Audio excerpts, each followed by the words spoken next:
Story RH, le podcast RH qui ne vous raconte pas d'histoire. Bienvenue à toutes, bienvenue à tous. No, I'm not a writer. Okay. Dans cet épisode, nous allons évoquer l'impact du numérique sur le développement des savoirs. Depuis toujours, les avancées technologiques ont contribué au développement des savoirs. On va évidemment parler ici des possibilités qu'offre le numérique. Mais avant le numérique, c'était déjà le cas, avec l'imprimerie, par exemple, qui a permis l'encyclopédie. Ce n'est donc pas un phénomène nouveau. Le champ des possibles offerts par le numérique en matière de formation est d'autant plus important que la nature des technologies mobilisées est vaste et hétérogène. L'intelligence artificielle, la réalité augmentée, les applications collaboratives, etc. En quoi donc le numérique facilite-t-il le développement des savoirs ? Entre promesses et peur, c'est quoi l'histoire ? Le premier point, auquel on pense évidemment, c'est la facilité d'accès au contenu. Grâce au numérique, notamment avec Internet, nous avons beaucoup plus facilement accès aux données, aux informations et aux connaissances explicites.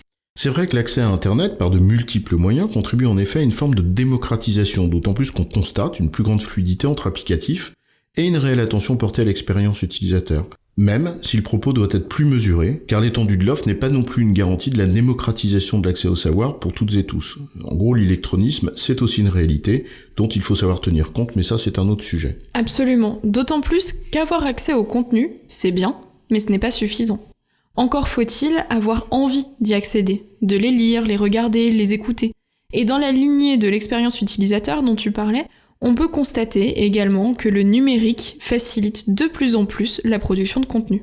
Et c'est le deuxième point, l'industrialisation de la production de contenu à coût maîtrisé, qui permet de concourir évidemment positivement à la motivation des apprenants. C'est quand même plus sympa de varier les formats, et il y en a effectivement pour tous les goûts, des vidéos interactives, des quiz, des infographies animées, etc. Et des podcasts aussi, saucisses, t'allais les oublier. On serait quand même bien mal placé pour oublier les podcasts. Il est bien plus facile qu'avant de créer tous ces contenus-là. Le matériel reste à un coût raisonnable et la prise en main des différents outils est facilitée par la simplicité d'accès aux tutos, qui sont d'ailleurs présents sur Internet. Une sorte de boucle vertueuse, donc, qui permet une production de contenu en tout genre, dans des conditions beaucoup plus efficientes que par le passé. C'est vrai que t'as raison, les podcasts c'est pas si mal que ça, saucisson. Enfin, troisième apport du numérique au développement des savoirs, c'est l'intégration de ces moyens dans notre quotidien professionnel.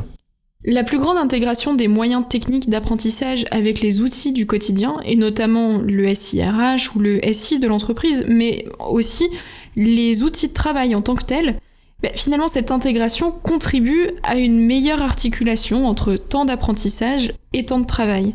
Et cette articulation a toujours été une clé de la motivation des apprenants et aussi de l'utilité des apprentissages. C'est vrai, plus que jamais, le contenu utile peut être poussé et disponible pour celui qui travaille au moment où il en a besoin.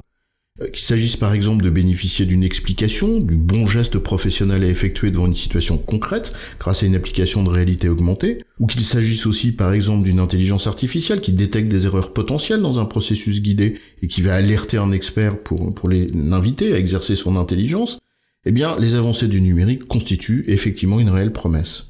On vient de voir en effet que le numérique apporte plein d'avantages au développement des savoirs, en entreprise comme en dehors d'ailleurs.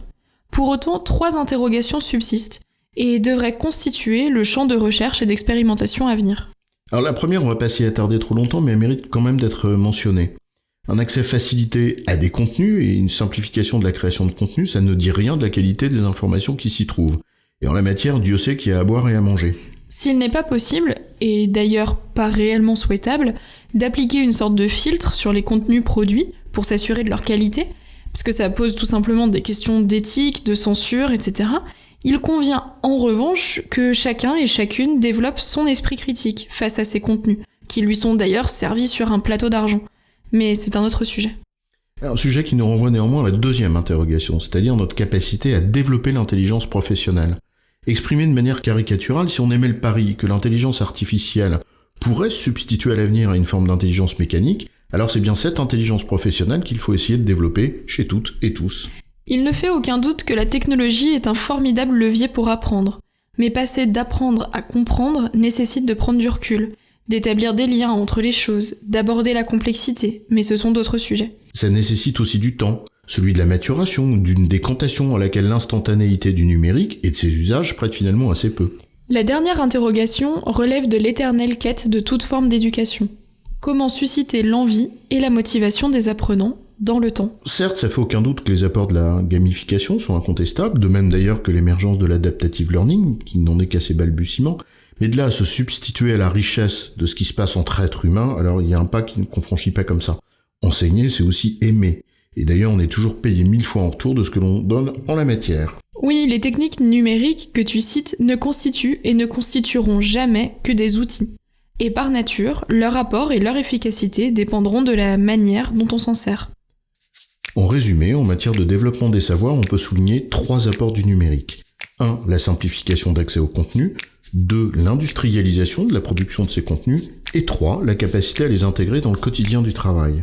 En revanche, cela n'empêche pas de se questionner sur la pertinence et la qualité des contenus qui sont délivrés, et ainsi développer notre intelligence en ne considérant ces outils que pour ce qu'ils sont, à savoir des outils.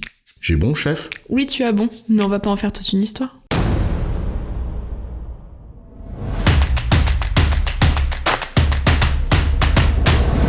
Story RH, le podcast RH qui ne vous raconte pas d'histoire. Retrouvez tous les épisodes sur storyrh.fr.